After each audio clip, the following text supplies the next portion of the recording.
네, 안녕하세요. 수요일 밥보다 투자 하나 시작하겠습니다. 편다송입니다. 안녕하세요, 빈센트입니다. 네, 오늘은 영업부 금융센터 도현수 PB와 함께 하겠습니다. 어서 오세요. 어서 오세요. 안녕하십니까.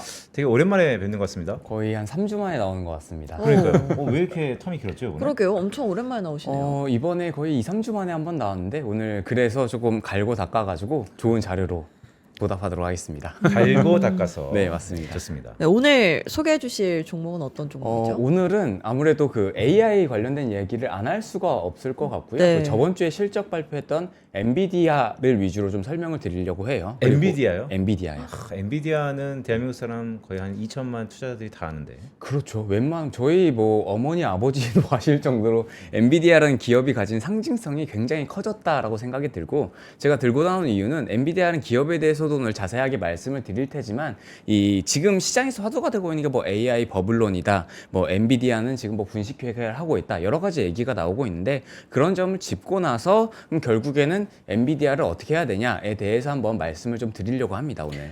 네, 근데 엔비디아에 대해서 본격적으로 알아보기 전에 이 질문을 안 드릴 수 없을 것 같아요. AI 버블. 네, 대리님은 어떻게 생각하시는지. AI 버블 아니다라고 생각을 하고요. 장표 보면서 한번 같이 설명을 좀 드리겠습니다. 일단 많은 분들이, 유명한 인사들이 AI 버블에 대해서 얘기를 많이 하죠. 이제 구글 CEO인 순다르 피차이도 거품 붕괴에는 면역이 있는 기업은 없다. 그 심지어 구글, 우리조차도 거품 붕괴에는 면역이 없다라고 밝혔고요. 그리고 JP 모건에서도 AI 산업 밸류에이션 조정을 겪을 것이다라고 얘기했죠. 그리고 아무래도 시장에서 가장 화두가 되고 있는 게 2008년도 금융위기를 마쳤던 마이클 버리 얘기를 안 할 수가 없는데, 그분은 지금 엔비디아, 팔란티어, 쇼포지션뿐만 아니라 지금 이 AI와 관련해서 이건 분식회계다, 이건 잘못됐다라고 계속적으로 얘기를 하고 있는 상황이거든요. 근데 그럼에도 불구하고 저는 사실 AI에 대해서 긍정적인 관점을 유지해요. 왜냐하면은 과거와는 달리 2000년대죠. 1999년도 2000년대와는 다르게 지금은 수익으로 증명이 너무나 많이 되고 있어요. 그리고 저번 주 그 목요일이었죠. 엔비디아 실적 발표가 있었잖아요. 네. 뒤에 장표에서도 자세하게 좀 준비를 했는데, 일단 YOY 기준으로도 그렇고 QOQ 기준으로도 거의 두 자릿수 이상 성장을 계속 지속해 나가고 있거든요. 그런 면에서는 사실 AI의 버블을 논하기에는 아직은 극초기 단계가 아닌가라고 생각을 합니다. 아직은 극초기 단계다. 네, 맞습니다. 그런데 주가가 모든 것을 대변한다는 측면에서 보면 이번 주 들어서 예전에는 엔비디아 주가 올랐어 라고 하면 S&P 그냥 올랐거든요. 근데 최근은 약간 다른 흐름을 보이고 있어요. 맞습니다. 주가는 올랐는데, 즉 S&P나 나스닥은 오르는데 엔비디아는 좀 횡보를 보이고 있단 말이죠. 일단 엔비디아가 횡보를 보이고 있고, 그 이유가 사실 물론 과도한 기대를 받은 것도 있죠. 근데 최근에 좀 주가를 많이 빠진 게 구글 이슈거든요. 그 알파벳 주가 보시면은 지금 시총 4조 달러 부근까지 왔거든요. 거의 그 지금 한 150불 수준에서 거의 300불 이상까지 정말 빠르게 확 치고 올라갔는데, 그 이유가 구글에서도 우리는 TPU를 만들겠다, 우리 자체 칩을 만들고 자체 네트워크를 만들고 심지어 그거를 외부에 팔겠다라고 해서 메타에서 그럼 너네 거 너네 거 만들었으니까 우리가 사주겠다라고 한 거거든요. 그러면 이제 시장에서 우려하는 게 그럼 엔비디아의 그 GPU 왕국 체제가 조금 무너지는 게 아닌가라는 건데, 투자자분들이 꼭 기억을 하셔야 될 게, AI는 초기 단계라고 하는 게 학습용과 추론용 시장이 좀 나눠져 있습니다. 근데 물론 지금 학습용 AI 시장은 어느 정도 포화가 된 건 맞아요. 왜냐하면은 이미 학습할 만큼 학습했고 배울 만큼 배웠다 이건데, 추론용 시장으로 넘어가게 되면은 아직까지 해야 될 일이 굉장히 많이 있습니다. 그러니까 추론이라는 게 쉽게 말해서 A했으니까 B 해라고 하는 게 학습이라고 하면은, 이 AI가 먼저 저희한테 물어보는 거죠. 당신 A 하고 싶어 하는 것 같은데 B, C, D를 해드릴까요? 라고 추론을 하는 거거든요. 근데 사실 이거는 아직 지금 시작 단계이다 보니까, 물론 구글의 TPU라는 독자 칩이 시장의 규모를 키우고 있는 건 사실인데, 사실 전체 사이즈가 커지는 거 대비해서 일부 가져가는 거지, 그 왕국은 엔비디아가 지키고 있다라고 생각을 합니다. 네, 추론의 영역에서 엔비디아의 훨씬 더 활동 영역이 커질 것이다. 그렇죠. 그리고 엔비디아는 지금 매출을 자세히 뜯어보면요, 데이터 센터 매출이 전체 매출의 9할이거든요. 전체 90%가 거의 다 데이터 센터에 들어가는 GPU 칩을 만들어서 판매를 해요. 근데 지금 사실 가장 최신의 아키텍처는 블랙웰이죠. 그리고 이제는 내년도에는 이제 루빈 아키텍처를 만들겠다라고 하면서 젠슨항이 우리는 이미 5천억 달러의 수주를 받았다. 그러니까 우리의 실적은 변함이 없다라고 하는데 이 칩뿐만 아니라 투자자분들이 가장 중심 갖고 보셔야 되는 게 그 네트워킹 쪽이거든요. 네트워킹 엔비링크나 뭐 인피니밴드나 스펙트럼 X와 같은 네트워킹 기술을 팔아요. 근데 그거를 GPU 구매자들이 안 살 수가 없는 거거든요. 왜냐면은 이게 다 연결이 돼야지 데이터 병목이 해소가 되고 조금 더 효율이 굉장히 높게 나오거든요. 근데 그런 면에서 지금 타 칩 업체와 되게 다른 게 구글이나 뭐 AMD나 인텔이나 이쪽은 사실 네트워킹 기술이 되게 부족합니다. 근데 엔비디아 같은 경우는 엔비링크를 통해 가지고 전부 다 연결을 시키기 때문에 생태계가 굉장히 공고해지고 있다라고 생각을 해주시면 될 것 같습니다. 근데 최근에 엔비디아 관련 논란들도 굉장히 많잖아요. AI B2 논란도 있고요. 그리고 GPU 칩 감가상각 논란, 그리고 분식 회계, 이런 매출 채권 이슈다 보다 굉장히 안 좋은 이슈라고 할 수 있는 게 많은데 네. 이런 부분에 대해서 어떻게 생각하시나요? 맞아요. 그러니까 말씀 주신 것처럼 되게 네. 궁금했던 게 네. 분식회계요. 그쵸. 이거 되게 문제가 되는 거 아니에요? 분식회계 제가 그래서 장표를 좀 준비했습니다. 장표 보면서 한번 말씀 좀 드리겠습니다. 아무래도 가장 유명한 그 표가 아래 보이는 그 엔비디아를 중심으로 해서 뭐 오픈 AI, AMD, XAI, 인텔, 오라클, 마이크로소프트 돌고 도는 표거든요. 쉽게 말해서 시장에서 우려하는 건 그거예요. 마이클 버리도 지적을 하고 있는 게 결국에는 엔비디아가 그 네오클라우드 업체인 코어웨이브에 투자를 하면은 그 받은 투자금으로 엔비디아 칩을 구매한다. 마이크로소프트가 오픈 AI에 투자를 해도 오픈 AI가 결국에는 마이크로소프트의 애저를 사용을 하는 거 아니냐. 그러면 서로 돌고 도는 거 아니냐. 실제로 그 매출과 기업 가치가 뻥튀기가 되고 있는 게 아니냐가 사실 그 핵심적인 논지거든요. 근데 여기서 주로 봐야 될 거는 결국에는 마이클 버리가 얘기하는 거는 최종 소비자가 돈을 내고 있지 않다. 유의미하게 돈을 내고 있지 않다. 생산성의 개선이 그렇게 이뤄지고 있지 않다라는 건데 소비자가 돈을 내고 있습니다. 그래요? 예, 일단 개인 단으로 봤을 때는 GPT나 제미나이 쓸 때 월 $20씩 내시잖아요. 근데 그것뿐만 아니라 기업에서도 이 구독 서비스에 대한 비용을 계속적으로 내고 있고 클라우드 서비스에 대한 돈도 계속적으로 내고 있거든요. 근데 여기에 플러스 알파로 생산성 개선이 계속적으로 이루어지고 있는 상황이에요. 실제로 뭐 AI를 활용해서 상담원을 좀 그 절감을 시켜서 인건비를 줄이고 그리고 기업에서는 조금 AI를 활용을 해서 업무 최적화를 이루어냈다라는 게 사실 생산성 개선으로 다 이루어지는 거다 보니까 저는 사실 분식회계가 그 안에서 돌고 돌면 당연히 분식회계라고 볼 수가 있는데 수익화가 되고 있고 실제로 소비자들도 돈을 내고 있다. 그리고 되게 저번 주에 한번 세미나를 좀 들었을 때 구글에서는 단백질 합성 요소를 분석하는 알파폴드가 굉장히 유명하거든요. 네. 그게 작년에 노벨 화학상을 받았어요. 그 AI가. 근데 이게 어떤 거였냐면은 기존의 화학자들이 50년간 풀지 못했던 단백질 구조의 난제를 알파폴드라는 AI 모델이 풀었어요. 그러면서 시장에서의 굉장히 뜨거운 관심을 받았었고 지금 화학자분이 오셔가지고 한번 세미나를 들었을 때 이제는 이 알파폴드 없이는 사실 어떤 걸 논하기가 되게 어려워진 상태다. 그리고 이게 지금 어떻게 활용이 되고 있냐면은 일라일리나 뭐 존슨앤존슨이나 뭐 아스트라제네카와 같은 빅파마와 계약을 해서 신약 개발에 참여를 하고 있습니다. 이런 게 사실 AI가 가진 잠재성이라고 저는 충분히 보여지거든요. 단순히 우리가 GPT에 입력을 하고 받고 뭐 감정 교육을 하고 이런 건 사실 어떻게 보면 굉장히 피상적인 거고요. 그거 너머에 굉장히 많은 영역이 열리고 있다. 그런 면에서는 분식회계는 아니다라고 조심스럽게 생각을 합니다. 근데 말씀을 쭉 들어보니까 뭐 코어웨이브나 마이크로소프트나 등등은 의구심이 좀 들지만 그래도 우리가 다 볼 수 있는 데이터가 있는데 비상장인 오픈 AI는 너무나 그럴까 모든 정보가 없다 그럴까요? 좀 불안하지 않을까요? 오픈 AI 좀 얘기가 나오고 있는 게 그럼 결국엔 감사인이 누구냐 이거에 대해서 얘기가 많이 나오는데 지금 오픈 AI는 시가총액을 거의 1조 달러 정도 밸류를 받고 있는 상황이에요. 상장했을 때. 근데 미국 기업 특성상 비상장이면 사실 공개 의무가 없어서 사실 안 하는 거거든요. 근데 비상장이었다 상장 준비를 하면은 그 내부적인 감사 절차가 굉장히 엄격합니다. 그리고 심지어 오픈 AI에 투자된 게 거의 대다수의 거대 투자자들이 있고 대표적으로 마이크로소프트가 최대 차세대 주주로 있잖아요. 근데 네. 이쪽에서 이렇게 거대 지분을 투자한다는 것 자체가 회계가 깔끔하지 않고서는 이루어질 수가 없는 거거든요. 그런 면에서는 이게 물론 오픈AI의 감사인이 누구냐에 대해서 논란은 많지만 이거는 사실 그 미국 회계의 투명성을 비춰 봤을 때 어떤 오류가 있을 거다라고는 저는 생각을 하지 않습니다. 지금 미국의 시가총액 기준으로 상위 탑5를 보면 언제든 바뀔 수 있는 그런 규모잖아요. 엔비디아도 올해 시가총액 1위를 참 내주고 아니면 다시 한번 회복하고 그게 반복됐는데 이러다 보니까 엔비디아의 거품뿐만 아니고 높은 밸류에 대한 우려감도 상당 부분 많거든요.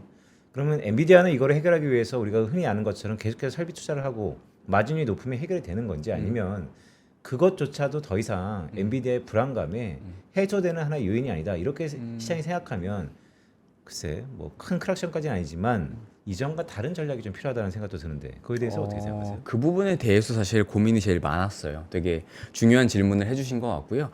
제가 생각을 하기에는 일단 결국에는 지금 매출 100을 봤을 때 90%가 데이터 센터에서 들어가고 데이터 센터 핵심은 다 하이퍼스케일러들이 구매를 해준다는 거거든요. 근데 그게 사실 저도 언제까지 이어질지는 모르겠어요. 다만 확실한 거는 올해 그리고 내년 상하반기까지는 괜찮을 것 같다라는 생각이 들어요. 왜냐하면은 뭐 기존에는 이제 엔비디아가 원래 게이밍 사업으로 시작을 했던 회사잖아요. RTX 그래픽 카드를 판매를 했었고 그 판매 비중이 전체 매출의 거의 60%를 차지했다가 지금 데이터 센터 매출이 거의 15%대에서 거의 지금 90%대까지 확 올라온 상황인데 지금 나오고 있는 게 호퍼 아키텍처가 굉장히 잘 팔렸죠. H100이 굉장히 많이 팔렸고 지금 블랙웰은 이제 팔리고 있는데 내년부터 본격적으로 판매가 될 예정이거든요. 그리고 내년 하반기에 나올 루빈 아키텍처의 뭐 R100 칩이나 R200 칩. 근데 요 칩 같은 경우에는 블랙웰이나 루빈 모두 다 렉 단위로 팝니다. 72개 단위로 팔거든요. 네. 그러다 보니까 하이퍼스케일러의 입장은 결국엔 AI 시장을 독점을 하겠다. 누가 먼저 빨리 가냐. 그리고 빨리 가기 위해서는 최강의 무기가 필요한데 그걸 계속 사주는 수요인데 이게 사실 저도 막 엄청 영원할 거다라고까지는 감히 말씀을 못 드리는데 내년까지는 괜찮을 것 같다라고 말씀을 좀 드리고 그래요? 싶습니다. 네. 알겠습니다. 네, 그리고 최근에 이 엔비디아 CEO죠. 젠슨 황의 발언이 전 세계 시장에서 좀 영향을 끼치고 있는데요. 이 부분에 대해서 정리를 해주신다면 어떻게 정리해 주실 수 있어요? 그 부분은 제가 장표로 좀 정리해가지고 하나 좀 말씀을 좀 드리겠습니다. 일단 젠슨 황이 어떻게 보면은 지금 일론 머스크를 전 세계판 아이언맨으로 칭했다가 이제는 이제 젠슨 황으로 말하는 사람들이 좀 있더라고요. 근데 이분이 막 AI에 대해서 얘기를 많이 하시죠. 네. 일단 첫 번째로는 AI는 인류 역사상 가장 강력한 기술이다라고 했었고 AI는 단순한 기술을 넘어서 인류 문명을 근본적으로 변화시킬 수 있는 잠재력을 가진 혁신적인 도구다. 그리고 두 번째가 조금 어떻게 보면 핵심일 수가 있는데 결국에 모든 국가는 주권 AI를 가져야 된다라고 발언을 했거든요. 네. 근데 이 발언이 뭐냐면은 엔비디아는 원래는 B2 하이퍼스케일러가 주요 고객이었었습니다. 뭐 메타, 뭐 마이크로소프트 그리고 뭐 구글 이런 기업들이 거의 다 주요 고객층이었었는데 이제는 B2B에서 넘어서 B2G로 가는 이 고객층이 굉장히 확장이 되는 영역이거든요. 실제로 뭐 영국이라든지 뭐 인도라든지 아니면 독일이라든지 여러 국가에서 국가 단위로 엔비디아 GPU를 받아들이고 있잖아요. 근데 이 소버린 AI를 가져야 되는 게 결국에는 이걸 가져야지 본인들의 사업에서도 조금 더 플러스 알파를 낼 수가 있어요. 예를 들어서 프랑스 같은 경우가 명품의 도시잖아요. 거기에 대표적인 회사가 이제 로레알이라는 회사가 있는데 거기는 뷰티 업계의 글로벌 넘버 1이죠. 근데 그 회사도 엔비디아 GPU를 받아들였어요. 받아들인 이유가 뷰티 산업을 할 때 그 손님을 보고 이 사람이 건성인지 지성인지 유분기가 많은지 유분기가 없는지 여드름성 피부인지 아니면 아토피성 피부인지 이런 거 AI를 통해서 판단을 하고 적합한 제품을 추천을 해주겠다 이거예요. 그런 것처럼 사실 단순한 기술 개발이라기보다는 그 본업에 있는 뭐 뷰티 업종이면 뷰티 업종, 헬스케어면 헬스케어 업종 그런 업종이 플러스 알파를 낼 수 있는 게 AI다 보니까 그 부분을 젠슨 황이 정확하게 지적을 하고 있는 거고 추론 시장을 젠슨 황이 굉장히 많이 강조를 하고 있거든요. 추론 시장은 결국엔 그건 거죠. 이 편도성 아나운서가 어떤 화장품이 더 적합할 것 같은지 이거를 추론해서 답을 주는 거죠. 근데 그게 만족스러우면은 소비자의 구매가 계속적으로 이루어지겠죠. 그런 것처럼 이게 한 분야에 국한이 되지 않고 분야가 굉장히 여러 갈래로 퍼지고 있다라는 거고 이거 말고도 헬스케어 산업으로도 더 진화를 하고 있다라는 거다 보니까 AI 버블은 사실 논하기에는 조금 시기상조이지 않나 라고 생각을 하고요. 젠슨왕도 그런 발언을 굉장히 많이 하고 있습니다. 소버린 AI 말씀 주셨으니까 국가별로 지금 행보가 좀 빠르잖아요. 굉장히 빠릅니다. 한국도 최근에 들어서 뭐 AI 칩을 받아가지고 자체적으로 뭐 글로벌 넘버 3다 이런 얘기도 하는데 그렇죠. 이게 소버린 AI가 활발하게 움직이면 움직일수록 엔비디아한테는 칩을 납품하니까 그게 플러스 요인이다. 그렇죠. 그리고 엔비디아는 칩을 판매하는 순간 엔비디아 생태계에 다 묶입니다. 그 아마 여기 그 전에 출연하신 분들이 얘기를 많이 하셨을 것 같은데 엔비디아는 칩 판매 회사가 아니라요. 그냥 생태계를 판매하는 회사라고 보시면 되거든요. 크다. 맞아요. 네. 그 중간에 쿠다라는 소프트웨어가 있습니다. 쿠다라는 소프트웨어가 뭐냐면은 우리가 GPU 팔면은 우리 너네를 위해서 개발 도구도 다 주고 뭐 라이브러리도 다 주고 우리가 GPT 같은 역할도 해줄게. 그러니까 우리 GPU를 쓰게 되면은 딴 데 가지마라고 하는 거거든요. 근데 이거를 엔비디아 GPU 쓰다가 나 구글 GPU가 좋으니까 구글로 가야겠다. 혹은 나 AMD 라이젠 칩이 좋으니까 AMD로 가야겠다라고 하면 그걸 못 씁니다. 근데 그 개발자가 이미 쿠다에 락인이 되어 있다 보니까 그건 굉장히 어려운 부분이고요. 엔비디아가 가진 그 인피니밴드나 NV링크와 같은 네트워킹 기술력이 굉장히 뛰어나다 보니까 엔비디아는 칩을 한번 사는 순간 락인이 되고요. 국가별로 사는 순간 엔비디아라는 전체 인프라 위에 이제 국가가 올라가는 구조라고 생각을 하시면 됩니다. 네, 그리고 얼마 전에 이 엔비디아가 실적 발표를 했잖아요. 그러고 나서 한 4% 정도 다음날 올랐었죠. 네. 네, 엔비디아 실적에 대해서 간략하게 짚고 넘어가 볼까요? 엔비디아 실적에 대해서는 장표 준비했는데 네. 장표 보면서 같이 좀 설명드리겠습니다. 저도 그 11월 19일 미국 시간 기준으로 11월 19일 그 11월 20일 새벽에 발표가 됐는데 저도 사실 거의 일찍 일어나서 봤거든요. 네. 근데 보자마자 너무 잘 나왔어요. 정말 너무 잘 나왔고요. 매출이나 영업이익 이런 거는 사실 의심할 데가 없습니다. 없고요. 산무이 실적이 57빌리언 달러, 570억 달러 정도가 나왔고 작년 동기 실적이 351억 달러거든요. YOY 기준으로 거의 60% 이상 상승했어요. 그러니까 엔비디아는 지금 과거부터 지금까지 2023년부터 2024년, 2025년까지 계속 거의 스타트업처럼 성장을 하고 있는 상황이에요. 근데 그 중심에 뭐가 있냐라고 했을 때는 이 블랙웰 아키텍처가 있습니다. 여기가 거의 영업 마진이 기존의 뭐 암페어 아키텍처를 팔 때라거나 아니면 게이밍 GPU를 게이밍 그 RTX 시리를 팔 때는 거의 영업 마진율이 한 20%대 정도로 굉장히 낮았었거든요. 근데 이 블랙웰을 들어오고 나서부터 굉장히 고부가가치가 되면서 영업이익률이 거의 60%에서 65%대가 65% 정도가 되고요. 매출 총이익률이죠. 매출액에서 매출 원가를 뺀 게 거의 73%에서 75% 정도가 됩니다. 근데 매출 총이익률만 따져도 경쟁 반도체 회사가 거의 4에서 50% 정도밖에 안 되고요.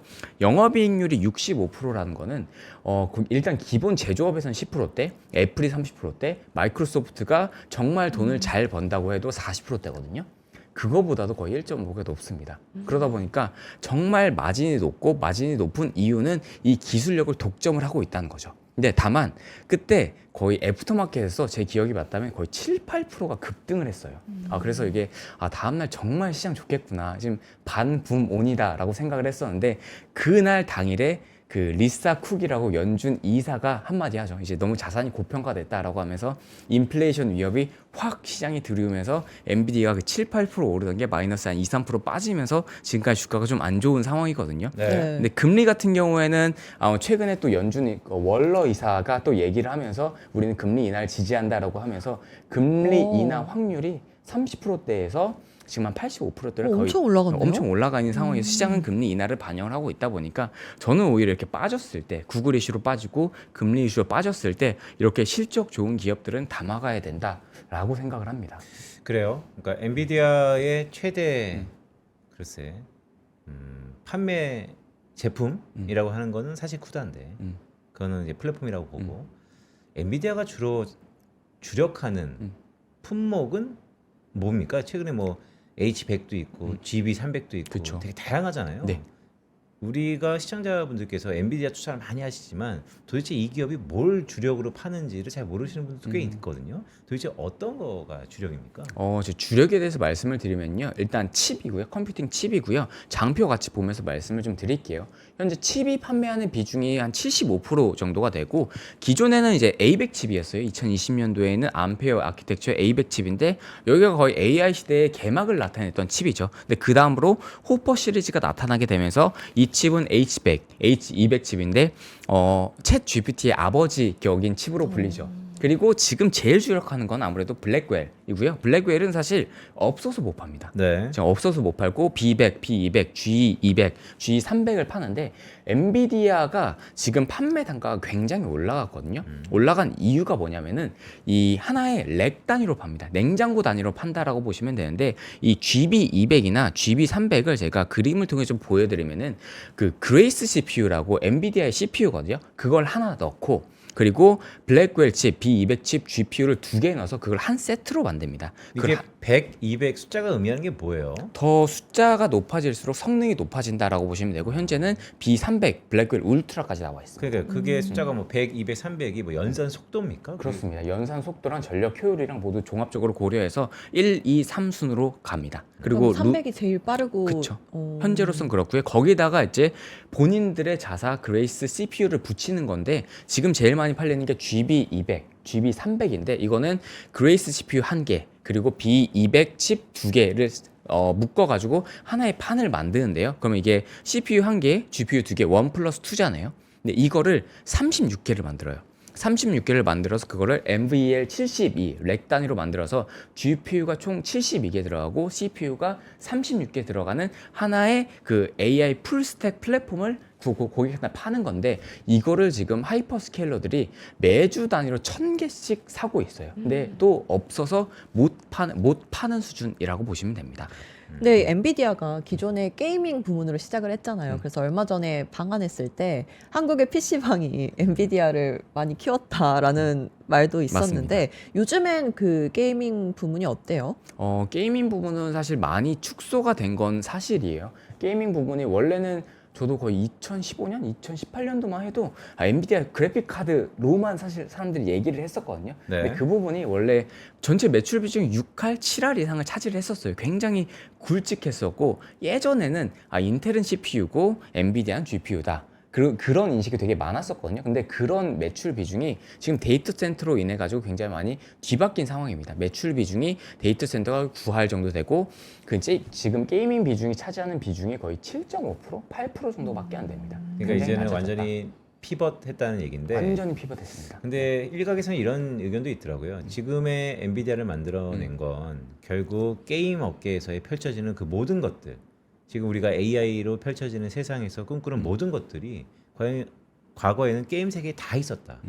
그래서 그것에 주력했던 엔비디아가 많은 영감을 얻어서 세상에 구현시키고 있다.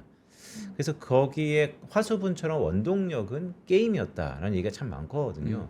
근데 지금 엔비디아는 더 이상 게임의 어느 업체는 아니단 말이죠. 매출 비중으로 보면. 그러면 이후에 세상을 그리는 그 원동력이 또 사라진 거 아닌가? 이런 우려도 있거든요. 그 부분 너무 좋은 말씀이시고요. 이게 엔비디아가 그래픽 카드로 시작을 했지만 거기에 있는 기술력을 바탕으로 GPU가 발전을 한 거거든요. 장표 보면서 한번 좀 설명을 좀 드려보겠습니다. 그 아래 핵심 기술력 보시면 일단 첫 번째로 레이 트레이싱이라는 기술력이 원래 있었어요. 이 기술력이 뭐냐면은 빛이 물체에 반사가 되잖아요. 그럼 반사되는 경로를 추적을 해서 게임 화면을 영화처럼 실감나게 만드는 기술이거든요. 그래서 사실 엔비디아 GPU를 PC에 꽂아서 사용해 보신 분들은 아시겠지만 뭐 롤이라던가 아니면 월드 오브 워크래프트 게임을 해보신 분들은 이게 진짜 영상미가 정말 뛰어나다라고 느끼셨을 거예요. 근데 그런 게 다 레이 트레이싱 기술이 적용이 된 거거든요. 네. 근데 이게 지금 건축 설계나 시뮬레이션이나 지금 엔비디아가 하고 있는 다른 사업부 중에 하나가 그 디지털 트윈을 만든 옴니버스 플랫폼 사업도 하고 있거든요. 그 사업의 기반까지 되고 있는 상황입니다. 네. 여기서 옴니버스에 대해서 조금 말씀을 드리면은 쉽게 현실 세계에 있는 물리 법칙을 가상 세계에 똑같이 구현할 수 있는 플랫폼을 만드는 거고 현재 제일 많이 쓰이는 분야는 로봇 훈련 쪽으로 되게 많이 쓰이고 있습니다. 왜냐하면은 로봇 같은 경우가 기존 현실 세계에서 실수를 하게 되면은 부러질 수가 있고 다칠 수가 있고 고장이 날 수가 있는데 가상 환경에서 수백만 번 그리고 수천만 번 훈련을 하다 보면은 실패 비용이 제로가 되잖아요. 네. 근데 그런 기술력이 전부 다 레이 트레이싱 기술력에서 왔다라고 보시면 되고요.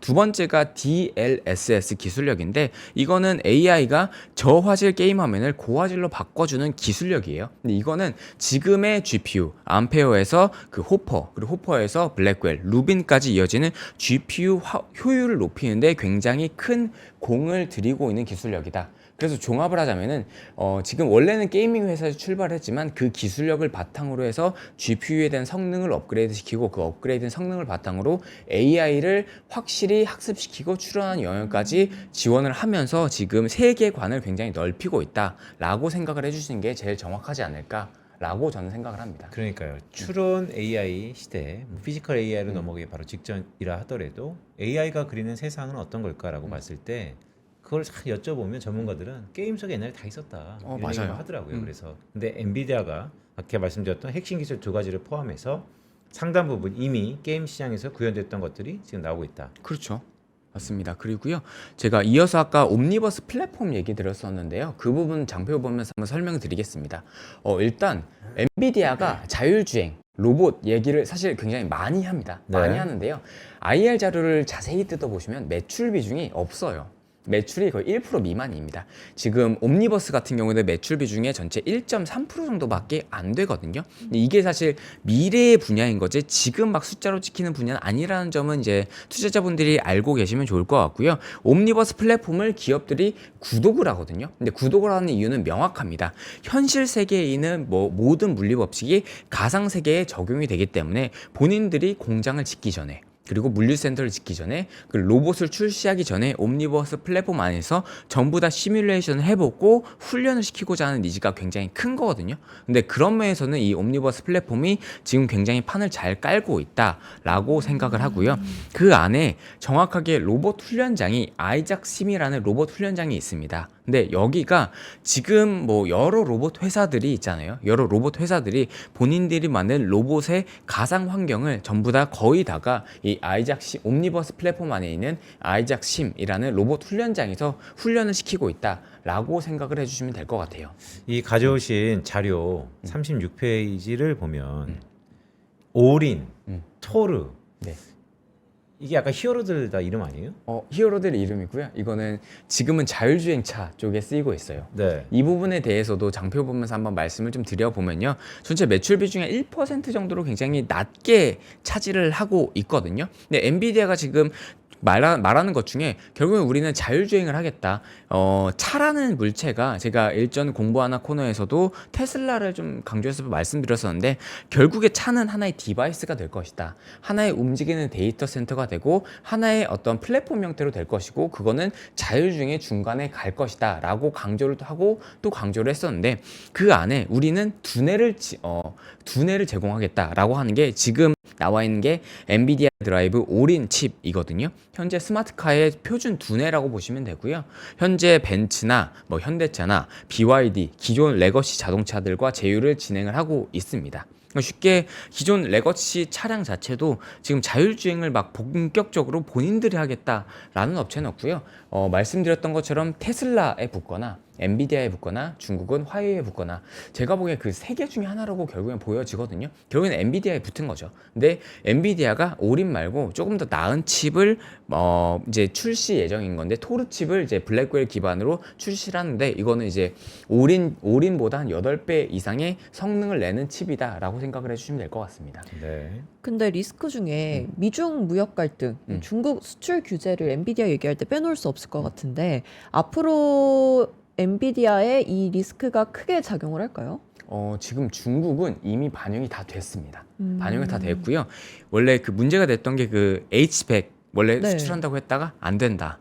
그러면 우리 성능 조금 낮추겠다. H20 칩 되냐라고 했을 때 안 된다라고 했다가 그러면은 우리 미국 정부에서 너네 수출하게 되면은 매출액이 15% 달라라고 해서 그냥 그럼 그렇게 하겠다라고 했음에도 불구하고 안 된다라고 했거든요. 근데 안 된다는 이유는 너무 명확하죠. 그러니까 중국의 AI 인프라가 발전이 되는 거를 미국 입장에서 막고 싶은 게 사실 가장 크거든요. 근데 아마 이게 쉽게 풀리진 않을 거예요. 근데 이게 5월달 EPS에 다 반영을 시켰습니다. 그래서 오히려 지금 중국에서 뭔가 엔비디아 칩이 승인이 나서 팔린다라고 했을 때는 그건 오히려 주가의 업사이드 요인이지 주가의 다운사이드 요인은 아니라고 생각을 합니다.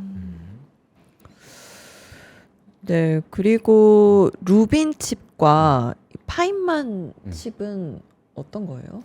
루빈 칩 같은 경우에는 이제 차세대 아키텍처인 거고요. 지금 뭐 엔비디아 젠슨항이 5천억 달러 수주에 완성이 네. 됐다라고 하는 게 블랙베리랑 루빈 칩을 전부 다 합쳐가지고 쉽게 AI 버블론이 되게 지배를 하고 있잖아요. 그래서 사람들이 이게 맞냐, 지금 이 매출이 맞냐라고 하는데 그 한마디 하는 거죠. 너네들이 생각하는 거랑 우리가 직접 보는 주문량의 차원이 되게 다르다. 근데 라는 5천억 거거든요. 달러 수주 확보가 어느 정도 규모예요? 그게 이게 어느 감이 잘 안 정도냐면 잡혀서 그런데. 2025년도 1년 네. 매출이 거의 1,300억 달러예요. 매출액이. 근데 거기에 한 3배? 3.5배 정도 된 수치라고 보시면 돼요. 근데 일단 4분기 가이던스도 굉장히 좋았거든요. 이번에 3분기 실적 발표할 때. 그리고 사실 내년도도 이 루빈 칩 양산이 이미 예정이 되어 있고 블랙웰 칩 자체가 내년 상반기에 본격적으로 램프업 시기예요. 그러다 보니까 매출의 가시성이 굉장히 높아진 상태다라고 보여지고요. 이게 CEO를 봐도 사실 명확한데 저희가 볼 때 일론 머스크 같은 경우에는 사실 테슬라를 좋아하시는 분들도 있지만 말을 할 때 약간 안 되는 경우가 사실 되게 많이 있었어요. 근데 엔비디아의 젠슨항은 거의 대부분이 맞더라고요. 이 사람이 딱 가이던스 그리고 본인이 목표한 바를 명확하게 얘기해주고 명확한 미래를 그려주는 측면이 있다 보니까 내년도에 이 매출액도 어느 정도는 저는 긍정적인 실적이라고 보여지고 있습니다. 현재. 그리고 파인만 칩 같은 경우에는 이제 루빈의 다음 버전이라고 보시면 돼요. 한 2028년도 양산 예정인데 여기에 목표는 1나노입니다. 지금 2나노잖아요. 1나노 정말 초미세 공정까지 가서 2028년도, 2029년도에는 이제 양자 컴퓨팅까지 집행을 하겠다라고 하는 그 칩의 중심이 있는 거다 보니까 이런 면에서는 엔비디아가 그리고 있는 미래가 지금 현재에 있는 컴퓨팅 구조에서 결국에는 양자 컴퓨팅까지 나아가겠다라고 하는 로드맵을 보여준 게 아닌가라고 저는 개인적으로 생각을 합니다. 그리고 아까 잠깐 그 엔비디아의 자율주행 차량 진출에도에 대해서 잠깐 얘기를 나눴는데 댓글에 이런 게 있어요. 엔비디아는 어떤 자율주행 회사랑 손잡는 거지? 테슬라 어떤 빼고 거의 다 회사예요? 잡지 않을까 싶어요. 오. 현재 일단 테슬라 FSD는 누구랑도 지금 제휴를 하지 않는데 뭐 아마 아시는 분들 다 아실 거예요. 이미 테슬라 FSD는 거의 독점적인 1등의 지위를 유지를 하고 있고 엔비디아가 사실 여러 회사들이랑 다 손을 잡을 것 같아요. 제가 뭐 예를 들어 그 생각을 해보면 일단 도요타, 뭐 폭스바겐 그리고 뭐 독일 3사는 다 잡을 거라고 생각이 되고 현대차 같은 경우에도 잡지 않을까라고 생각을 합니다. 근데 결국에는 잡거나 아니면 다른 걸 잡거나 이 둘 중에 하나라고 생각이 되거든요. 근데 자율주행으로 가는 방향성은 명확해요. 그리고 제가 일전에 페라리를 말씀드렸었는데 자동차 시장 결국에는 스마트카로 가거나 지휘제 성격으로 가거나 네. 이 두 가지로 나뉠 거라고 생각이 되거든요. 그 중간에 있는 업체들 되게 애매한 거죠. 애매한데 미래에 갔을 때는 이제 자율주행 차의 그 두뇌 역할을 하는 거를 이제 엔비디아의 칩이 이 두뇌 역할을 컨트롤 타워 하다 보니까 어쩌면은 제가 그냥 상상을 해보면은 엔비디아가 나중에 자동차 회사를 하나 인수를 할 수도 있지 않을까라는 생각도 좀 들긴 하더라고요. 근데 요즘 빅테크들이 자체 칩을 개발을 많이 하고 있잖아요. 여기에 대한 엔비디아의 대응책이 있을까요? 대응책이 명확하게 있고요. 제가 그 부분은 장표 보면서 한번 설명을 드리겠습니다. 일단 네트워킹 쪽이 가장 핵심이라고 보시면 돼요. 네트워킹 쪽 뭐냐면은 전체 매출 비중의 한 14% 정도를 차지하고 있는데 지금 뭐 GPU가 한 개 있더라도 다 떨어져 있으면은 효율성이 쉽게 말해서 덜 나옵니다. 근데 수만 개의 GPU가 한 몸처럼 움직이게 연결해주는 케이블 기술을 제공을 하는 거거든요. 엔비디아의 논리는 그런 거죠. 우리 GPU의 성능을 100% 사용을 하기 위해서는 우리만의 전용도로 네트워크를 구매를 해야 되는 거고 그 대표적인 제품이 인피니밴드의 퀀텀 스위치. 2020년도에 엔비디아가 그 네트워크 회사인 멜라녹스를 인수를 했죠. 인수를 하면서 얻은 기술이고요. 데이터 전송에 지연이 거의 없는 슈퍼컴퓨터 전용 통신망이라고 보시면 되는데 주요 고객층이 하이퍼스케일러입니다. 근데 그거보다 조금 더 덜 고성능의 칩 네트워킹 제품이 이더넷의 스펙트럼 X거든요. 여기 같은 경우에는 인피니밴드만큼의 어떤 고성능은 필요가 없는데 일반 대기업, 일반 클라우드 고객 타깃으로 했을 때 전 세계 데이터 센터의 표준인 이더넷을 AI AI용으로 개조해서 조금 더 통신망을 원활하게 해줄 수 있는 게 뭐가 있냐라고 했을 때 스펙트럼 X 네트워크가 굉장히 잘 팔리고 있고요.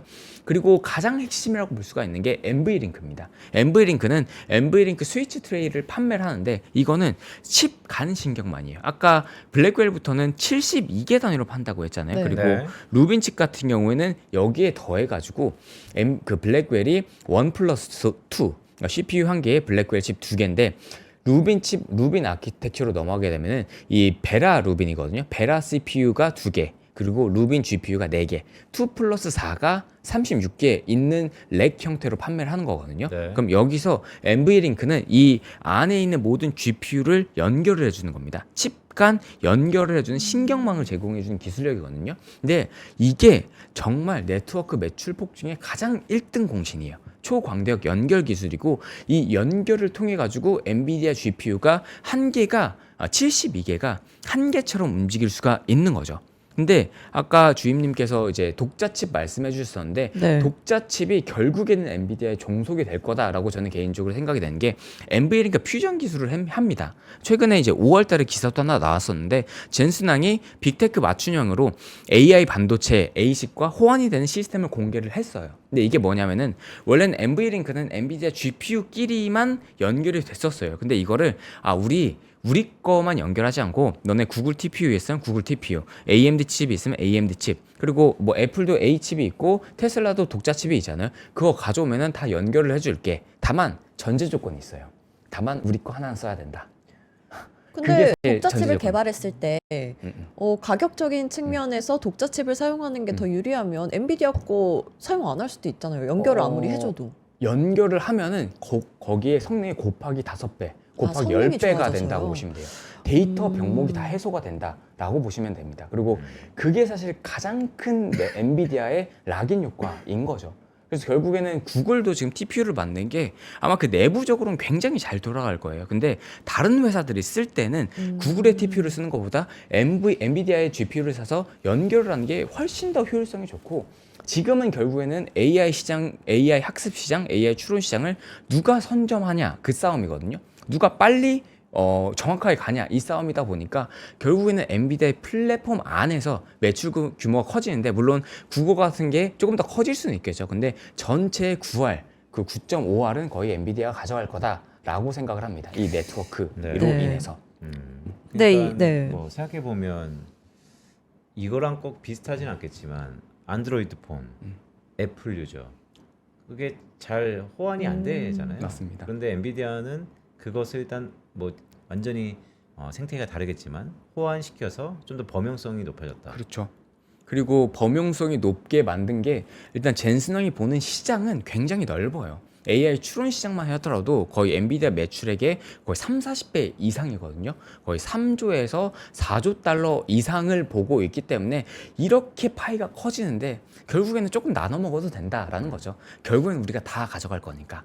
이런 느낌으로 범용을 좀 풀었다라고 생각을 해주시면 될 것 같습니다. 근데 설명을 쭉 들어보니까 엔비디아가 그리는 미래가 굉장히 크고 넓고 장기적인 것 같은데, 그럼 결국에 엔비디아가 그리는 미래는 어떤 건가요? 단순하게 말해서 다 정리해서. 네. 엔비디아가 그리는 미래는 AI의 그 중심에, 모든 중심에 엔비디아가 있겠다라는 거죠. 그 어떤 산업군에서든 뭐 방송뿐만 아니라 뭐 헬스케어, 의료, 그리고 뭐 어떤 그런 뷰티 아니면 자동차, 이 모든 분야에 있어가지고 AI는 필수적이다. 왜냐하면은 사람들은 결국에는 추론을 통해서 생산성을 혁명을 시키는 걸 원하고, 그 추론을 시킬 때에 우리가 중심에 있다 보니까 그거는 사실 어떻게 상상을 할 수 없지만 그 상상하는 모든 것에 엔비디아의 네트워크와 엔비디아의 칩이 있겠다라는 게 사실 그리는 가장 큰 그림이 아닐까라는 생각이 듭니다. 그러니까요. 엔비디아는 엔비디아로 하여금 AI가 시작되고 AI가 끝나길 바라는 것 같은데, 맞습니다. 결국 생태계의 락인 효과잖아요. 그것이 주가에는 많이 반영되지 않았을까요? 마지막으로 주가의 흐름을 좀 여쭤보고 싶은데. 그러면 제가 주가의 흐름을 좀 살펴보면요. 일단 주가가 지금 거의 200불까지 찍다가 지금 거의 170불, 180불 수준으로 많이 빠진 상태인데, 지금 밸류는 사실 벌어들인 영업이익 대비해가지고 PER이 상대적으로 낮다라고 생각이 되거든요. 그래서 사실 주가가 오히려 지금은 굉장히 저평가됐다라고 저는 개인적으로 생각을 해요. 그리고 저평가된 요인 중에 하나가 독자칩 이슈가 있고 엔비디아에 대한 과열 이슈가 있는데 저는 사실 지금 가격대는 충분히 들어갈 만한 가격대가 아닌가라고 생각이 됩니다. 그리고 또 하나 질문 드리고 싶은 게 이 엔비디아랑 SK 하이닉스 주가가 거의 같이 오르고 같이 떨어지잖아요. 앞으로 SK 하이닉스와 엔비디아의 관계는 어떻게 될 거라고 전망하세요? 같이 갑니다. 앞으로 그리고 루빈 칩 같은 경우는 결국에는 메모리가 필요하거든요. HBM 칩이 필요하고 거기에 대한 선두주자는 SK 하이닉스이다 보니까 그 빈센트 위원님이 늘 얘기하셨던 밀리면 의심 없이 사라라는 말처럼 저는 이런 기업들은 오히려 밀릴 때 땡큐 하면서 좀 사시는 게 저는 일단 내년까지는 충분히 유효할 거다라고 생각을 합니다. 삼성전자는요? 그러니까요. 콜테스트에 대해서 계속 일단 이슈가 저는 있는데. HBM 쪽을 훨씬 더 좋게 보고 있기 네. 때문에 이때는 그냥 하이닉스를 사는 게 조금 더 낫지 않을까라고 생각을 합니다. 물론 그러니까요. 삼성전도 좋지만요. 네, 말씀을 쭉 들어보면 결국 그런 거잖아요. 그러니까 HBM4의 글로벌 밸류체인상에서 엔비디아 밸류체인상에서의 SK하이닉스가 독보적이었는데 그렇죠. 이 독보성이 결국 삼성전자도 콜테스트 여러 가지 이슈가 나오고 있으니 내년도에 통과된다라고 보고서 삼성전자를 지금부터 매집해야 되느냐 아니면 그래도 SK하이닉스가 워낙 솔드아웃 얘기가 나오고 있기 때문에 지금 조정받을 때 SK하이닉스를 더 사야 되느냐 어느 쪽에 좀 더 무게가 있어요. 물론 뭐 둘 다 산다라고 얘기도 할 수 있겠지만 저는 굳이 그 콜테스트라는 변동성에 괜히 그 베팅을 하기보다는 확실한 지금 하이닉스를 사는 게 낫지 않을까라고 개인적으로 생각을 합니다. 물론 두 개 다 좋은 기업입니다만. 네, 알겠습니다. 결국 엔비디아의 밸류체인상에 있는 HBM4 SK하이닉스가 가장 유력해 보인다라는 말씀까지 주셨습니다. 영업부에서 오셨죠? 도현수 PB와 함께했습니다. 고맙습니다. 네, 감사합니다. 네, 저희는 잠시 광고 듣고 시장 분위기와 흐름 살펴보겠습니다. 부장님, 요즘 입맛이 통 없어요. 왜? 요즘 투자가 다 안 되나 봐? 제가 산 것만 떨어져요. 어떻게 하죠? 그렇다면 밥보다 투자 공부해보는 건 어때? 매일 오전 11시 남들보다 한 발 앞서가는 당신을 위한 든든한 투자 정보가 찾아옵니다. 지금 꼭 사야 할 핵심 종목과 시장의 향방에 대한 명쾌한 예측, 미리 준비해야 할 투자 트렌드까지 꾹꾹 눌러 담아드립니다. 밥보다 더 든든한 계좌를 원하세요? 밥보다 투자 하나 많은 시청 부탁드립니다. 남다른 수익을 원하세요? 한 발 더 앞서가고 싶으세요? 시간은 없고 매일 둘이 뭉실한 정보만 주는 투자 방송에 지치셨나요? 점심시간 딱 1시간만 더 투자해보시는 건 어떠세요? 진짜 돈 되는 정보, 진짜 투자하는 사람들의 이야기를 들려드립니다. 매일 오전 11시 남들보다 한 발 앞서가는 당신을 위한 든든한 투자 정보가 찾아옵니다. 지금 꼭 사야 할 핵심 종목과 시장의 향방에 대한 명쾌한 예측, 미리 준비해야 할 투자 트렌드까지 꾹꾹 눌러 담아드립니다. 밥보다 더 든든한 계좌를 원하세요? 밥보다 투자 하나 많은 시청 부탁드립니다.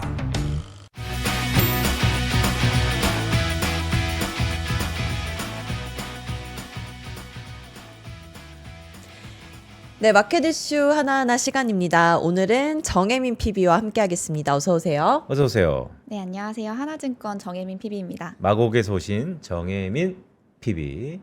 요즘 정혜민 PB가 시장에 의심이 많다. 이런 얘기가 좀 있는 것 같은데요. 의심이 많으세요? 그러니까요. 시장이 오를 거라는 거는 확신을 하지만 지금 연말을 앞두고 나서 우리가 시장이 반등이 왔을 때 전고점을 돌파할 수 있는가에 대한 의구심을 조금 가지고 있는 상황입니다. 전고점 4,200포인트. 네. 오늘 전반적인 흐름 볼까요? 오늘 코스피 코스닥 둘 다 1%대 상승하고 있는데 네, 어때요? 오늘 시장은 가히 지금 원전과 헬스케어가 주도하고 있다. 라고 말씀을 드릴 수 있을 것 같습니다. 코스피 지수는 지금 장중 1.78% 상승하고 있고요. 코스닥 지수는 1.61% 상승을 하고 있습니다. 지금 상승하는 업종을 좀 거래대금 순으로 보면은 하이닉스와 뭐 이수페타시스, 리노공업 제외하고는 전체 상승하는 업종으로 다 분류가 되고 있습니다. 그 정도로 지금 장이 힘이 조금 강하게 움직이고 있고 외국인 같은 경우도 오늘 지금 한 3일 연속 좀 순매도하는 모습을 보여줬는데 코스피에서는 1,000억가량 매수하는 모습을 보여주고 있고 지금 코스닥에서는 이틀 연속 순 매수하는 모습을 보여주고 있습니다. 네. 오늘은 바로 바이오의 날이다 이렇게 할 만큼 뭐 알토젠, 셀트리온제야, 에피솔딩스, 뭐 리가켄 바이오 다 시세가 좋은데 바이오에 무슨 일이 있는 겁니까? 일단 바이오 같은 경우에는 금리 인하와 좀 밀접하게 움직이는 경향이 있는데 금리 인하 가능성이 80%까지 올라가기도 했고 그리고 제약 바이오 같은 경우에는 모멘텀이 굉장히 많이 남아 있습니다. 지금 바이오텍 같은 경우에는 애로가 아직 나오지 않은 기업들도 많이 있고요. 최근에 삼성바이오로직스가 인적 분할 이후로 주가가 급락한 코멘트는 저희가 시황 준비하면서 많이 나왔는데요. 오늘 날짜 기점으로 삼성 에피솔딩스가 지금 12% 그리고 삼성 바이오로직스는 2% 가량 상승하면서 조금 시장을 선도하고 있다고 보셔도 좋을 것 같습니다. 네. 네, 그리고 요즘 시장에서 핫한 이슈죠. 이 구글 TPU에 대한 얘기 해볼까요? 구글 밸류체인 어떤 게 있어요? 그리고 그 종목 지금 어떻게 가고 있나요? 안 그래도 이 구글과 관련해가지고 사실 미국장을 우리가 엔비디아가 살려줄 줄 알았는데 갑자기 구글이 나와가지고 시장을 좀 견인해주는 네. 모습을 보여주고 있잖아요. 그래서 지금 시장의 수급 자체도 반도체 쪽에서는 구글 밸류체인으로 많이 옮겨가 있는 모습입니다. 화면을 보시면은 지금 TPU 관련해서 성능도 향상이 되고 TPU 자체를 외부 판매를 한다라는 이야기가 들리면서 삼성전자를 비롯해가지고 지금 구글과 관련된 밸류체인 지금 시장의 수급이 굉장히 좋은 상황입니다. 제가 정리해온 자료를 보면 제가 이건 예시로만 가지고 왔는데 최근 시장에 조금 시세를 강하게 해줬던 종목들이에요. 가령 이수페타시스 12%, ISC, 리노공업 같은 소킷 종목들은 어제 하루만 해도 10% 이상 상승하는 모습을 보여줬습니다. 그래서 지금 이미 오른 종목들이 있고 앞으로 오를 종목들이 뭐냐라고 물어보면은 저는 지금 시장에서 주목해야 될 종목들은 딱 두 가지라고 말씀을 드릴 수 있을 것 같습니다. PCB와 같은 기판 종목들. 네. 지금도 계속해서 공급 부족이 이루어지고 있다라고 말이 나오는 종목들 한번 보시면 좋을 것 같고요. PCB 기판이요? 네. 기판 그러면 뭐 서킷 이런 거 있는가요? 기판이라고 하면은 뭐 이수페타시스도 있고요. 대덕전자도 있고 삼성전기까지도 이렇게 보실 수 있을 것 같습니다. 지금 시장에서 이미 많이 올랐다라고 말이 나오고는 있지만 앞으로 계속해서 실적이 개선될 여지가 충분하고 지금 들어오고 있는 수급들을 보면은 장이 빠지고 있는 상황에서도 계속해서 외국인들이 매집하고 있는 섹터이기 때문에 주목해서 보시면 좋을 것 같다라고 말씀드릴 수 있을 것 같고 또 CCL 분야도 한번 보시면 좋을 것 같습니다. CCL 분야는 지금 대표적으로 우리가 말할 수 있는 게 두산이 있는데요. 두산 같은 경우에는 엔비디아 밸류체인으로 저희가 많은 이야기가 나왔었는데 지금 구글에서도 계속해서 협력 체계 구축하고 있다라는 이야기가 나오면서 수급도 좀 계속해서 올라오고 있는 추세이기 때문에 보시면 좋을 것 같습니다. 오늘은 사실 제약바이오 때문에 많은 것이 묻혀 있는 것 같은 느낌이지만 한일령에 대한 반대급부로 우리 화장품 저 화장품 좋아하지 않습니다. 어쨌든 화장품에 대해서 최근에 흐름 어떻습니까? 화장품은 최근에 APR 움직임이 굉장히 좋았었는데요. 근데 오늘은 조금 전체적으로 좀 쉬어가는 모습을 보이고 있습니다. 차트로 보여드리면 APR 같은 경우에는 최근에 21만 원까지 조금 바닥을 다지고 다시 재상승하는 모습을 보여주고 있는데 APR이 지금 대표적으로 나오고 있어 설명을 드리자면 수출이나 그런 거에 대해서는 끊기진 않았지만 오늘 같은 날에는 바이오나 좀 반도체 분야로 좀 수급이 많이 몰려있기 때문에 오늘은 장중에 약 3%가량 하락하는 모습을 보여주고 있고요. 오히려 오늘은 뭐 APR 같은 화장품도 좋지만 오히려 수출 쪽에서 조금 두각을 보이고 있는 삼양식품 그리고 S&D 종목들이 장중에 5%, 8%가량 상승하고 있습니다. 네, 그리고 두산 에너빌리티가 오랜만에 상승을 하고 있는 것 같아요. 지금 거의 6%가량 상승을 하고 있는데 두산 에너빌리티도 이슈가 있었나요? 두산 에너빌리티는 오늘 뉴스가 하나 네. 오늘은 아니고 이번 주 중에 나왔던 뉴스이긴 한데 지금 오늘 시장에서는 이번 주에 나왔던 트럼프가 다시 한번 117조 원을 투입해서 대형 원자력 발전 사업을 재건하겠다라고 말을 한 게 있었습니다. 그게 오늘 시장에서 좀 반응하는 모습이고요. 장중에 두산 에너빌리티가 5.85% 현재 상승하고 있고 BHI, 한국전력 다 같이 지금 3% 이상 상승하는 모습을 보여주고 있습니다. 그래서 네. 그건 어때요? 네이버 두나무 요즘에 좀 핫한 것 같던데. 네이버랑 두나무는 오늘 좀 발표가 나오는데요. 합병을 한다라는 거는 기사로 계속해서 나오고 있었는데 이게 오늘 구체적으로 어떤 식으로 비율을 나눠가지고 의결권이 나오냐라는 게 오늘 오후에 공시를 통해서 공개될 예정입니다. 오늘은 공시로 나올 예정이고요. 내일 공동 간담회가 나오기 때문에 그것까지 보고 합병이 어떤 식으로 이루어지는지 판단을 하시는 게 좋을 것 같습니다. 네, 그리고 저희 또 볼 종목이 있나요? 어떤 네. 거 궁금하세요? 뭐 기본적으로 가장 궁금했던 것 중에 하나가 삼성전자와 SK하이닉스가 지금 약간 방향성이 다르잖아요. 그렇다면 코스피와 코스닥의 우리 스프레드가 많이 벌어졌다는 얘기도 많이 했었는데 네네. 오늘 유독 코스닥이 꽤 그래도 코스피를 따라간다는 느낌이 들거든요. 코스닥 그러면 우리가 뭐 시가총 1등의 알테오젠뿐만 아니고 다양한 소부장들이 있기 때문에 코스닥 중에서 우리가 눈여겨봐야 될 건 어떤 게 있을까요? 코스닥은 지금 보신다고 하면은 눈에 띄게 움직이는 게 바이오기 때문에 바이오 중에서도 바이오텍 그리고 뭐 우리가 뭐 리포트나 그런 거를 보면은 기본적으로 우리가 가져가야 되는 종목들 바이오에서 말하면은 좀 대장주로 움직이는 리가켄 바이오, 알테오젠, 뭐 ABL 바이오 그런 종목들이 있고 최근에 좀 IPO를 통해 가지고 핫해진 프로티나 같은 좀 신약인데 AI 기술을 접목한 기업들이 있잖아요. 그런 종목들을 좀 필두로 가져가시는 게 좋을 것 같습니다. 지금 네. 키 맞추기가 이루어진다라고 하면은 어쨌든 시가총액 상위에 있는 종목들이 움직여줘야지 키 맞추기가 이루어지기 때문에 그런 종목들 위주로 본다라고 하면은 바이오에서 일단 대장주 눈여겨보시는 게 좋지 않을까 싶습니다. 네, 그리고 코스닥 시가총액 순으로 보니까 에코프로랑 에코프로 BM도 오늘 6%대로 오르고 있네요. 2차 전지주들도 이슈가 있나요? 2차 전지는 지금 뚜렷한 이슈가 두 가지가 있는데요. 일단 첫 번째로는 아까 말씀드렸던 원전 관련해가지고 트럼프가 투자를 진행한다라고 하면은 ESS라고 해가지고 배터리 관련한 것도 다 자연스럽게 연관되어서 시세를 받을 수밖에 없습니다. 그래서 2차 전지가 일단 1차적으로 그 투자 관련해가지고 시세를 한번 받았고 두 번째로 본다라고 하면은 지금 리튬 가격이 계속해서 상승하고 있기 때문에 리튬 가격이 올랐다라는 뉴스가 나오면 제가 느끼기에는 우리나라 2차 전지 기업들은 한 2, 3일 정도 텀을 주고 주가가 반등하는 모습을 보여주더라고요. 그래서 그런 게 조금 반영돼서 오늘은 2차 전지가 오랜만에 수급이 들어온 게 아닐까 싶습니다. 네, 정혜민 PB가 기계 같아요. 툭 던지면 다 쭉쭉 나오니까 시청자 여러분께서 궁금하신 종목 있으면 남겨주시면 저희가 딜리버리해서 정혜민 PB에게 오늘 방송 중에 계속 한번 전달해 드리도록 하고요. 저 그럼 하나 더 던져봐도 되나요? 네. 삼양식품이랑 지금 삼양식품이랑 삼양 바이오팜 이게 29.94% 상한가 거의 찍을 것 같은데. 네, 이건 어떤 소식이 있었나요? 삼양에 무슨 이슈가 있나요? 제가 삼양식품은 계속해서 따라가고 있기는 한데 네. 잠시만요. 한번 오늘 보니까 불닭 납작당면 파우치형 신제품이 나왔대요. 네. 신제품발로. 네, 보시면은 네. 삼양식품 같은 경우에는 수출이 굉장히 좋았음에도 불구하고 최근에 주가가 쉬어가는 모습이 강하게 보였던 종목 중에 하나였는데요.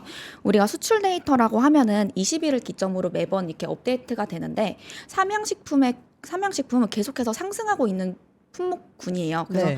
저도 실제로 주가가 하락할 때마다 좀 계속해서 보고 있는 종목인데 말씀 주신 것처럼 신제품이라든지 뭐 지금 리포트도 기업에서 나온 것도 있는 것 같고요. 그리고 최근에 지금 3일 연속으로 하락했기 때문에 좀 시장의 수급이 많이 몰린 게 아닐까 그런 관점으로 좀 보고 있습니다.